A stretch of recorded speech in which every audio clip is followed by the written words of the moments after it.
இப்போ வரப்போ வந்து ஒரு மரம் பார்த்தோம். இது வந்து ஏதோ சாக்லேட் தயாரிக்கிற வந்து பழமா.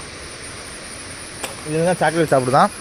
இது நாங்கள் ஒன்றை உடச்சி சாப்பிட்டு பார்த்தோம். ஏதோ கச்சிச்சு. சார்ஜ் பில்லை கேட்டோம், சாப்பிட்லான்னு சொல்லிச்சு. ஒன்று சாப்பிட்டு பார்த்தேன், கச்சிச்சு. இதான் அந்த பழம். இதை உடச்சிங்கன்னா உள்ளே இருந்தா இது மாதிரி இருக்கா. இதை ஏதோ பண்ணி இதில் இருந்தால் சாக்லேட் தயாரிப்பாங்களா இந்த பழத்துக்குள்ளே இருந்து. ஓகேவா? இப்போ வந்து ஆனால் இதுக்கு சாப்பிட்டு பார்த்தேன், லைட்டாக கக்கிது. சாப்பிடலாமான்னு தெரியல, கமெண்ட்ல சொல்லுங்கள். எப்படா இருந்துச்சு? நல்லாவே இல்லை, கக்கிது. உடைச்சது தான் வேஸ்ட்டு. என்ன இதை வச்சு என்ன தயாரிப்பாங்க? சாக்லேட். கோகோ ட்ரீயா? கோகோ பாட் ட்ரீ. இன்றைக்கி தான் நான் பார்த்துருக்கேன் சாக்லேட் தயாரிக்கிற மரம். நம்ம அப்படியே கையை கழுவிட்டு நம்ம கிளம்புவோம்.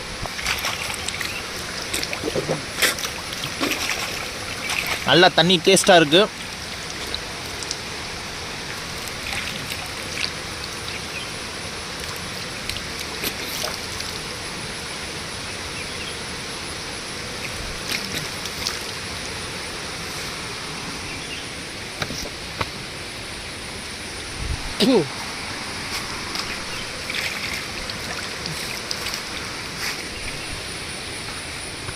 ஓகே, நம்ம ஃபோன் போட்டாங்க நம்மளை.